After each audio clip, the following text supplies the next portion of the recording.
And I see how you guys are really fluid in the business too, because I see that you looked at almost every part that an automotive industry would have, and then you say, okay, well maybe we can go on, not maybe, we're going into this and we're doing it our way.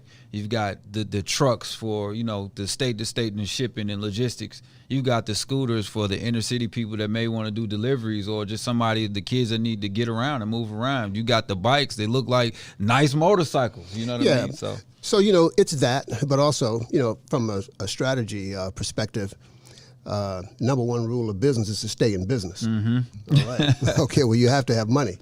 As a startup, you're either out begging for it or you're making it. Yes.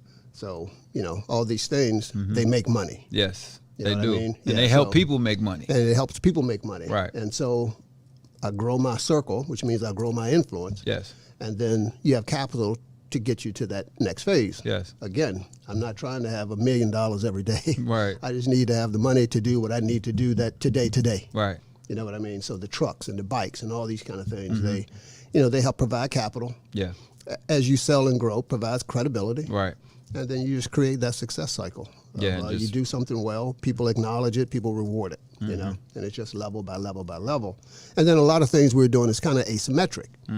You know, so we show new cars, but I've been explaining to people since the very beginning, I'm actually going to make the most money retrofitting gas cars to electric. We definitely want to talk about that because that's when I say you put the shock value in electric cars. Yeah. I've seen you in some really cool cars, and I'm like, that's electric, and he was able to convert that. So you got tons of people, there's tons of TV shows out here with those retro cars and those Mustangs and muscle cars, and they're like, man, I want to bring it to the new era. But we're going to turn that into an industry.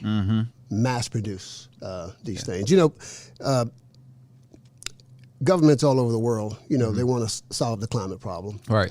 You know, the U.S., you know, we consider ourselves a leader.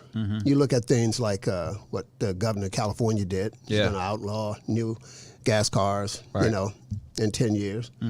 But you notice he didn't say anything about used cars. Right, at all. It's over 300 million used cars on the road. Right. So if you want half the cars on the road to be electric by 2050, and there's 300 million cars on the road, we're going to have to recycle a little bit. That's 150 million cars. Yeah. Okay, well, you can't make that many new cars. So if you really want to attack this, you're going to have to attack the existing fleet. Yeah. And that's why we have to get retrofitted on steroids. Yeah. And especially with our technology in it, because our technology also eliminates what's called range anxiety. Yes. You know, our little generator, it gives you a backup, what we call a backup parallel charging system. Yes. So you can plug in if you in a convenient spot to plug in. Right. But if not, my generator will turn on and convert fuel to electricity to charge the battery. Right. It doesn't drive the car. It's just a generator. All it does is make electricity. So it's almost like having a little microgrid inside the vehicle. Right. It's almost like if I'm at home, my power cuts out, but I have my house hooked up to a backup generator. That generator's gas powered. It's the same thing. Right. It's the same thing. Right. Yeah. Definitely understand. Yeah. Definitely.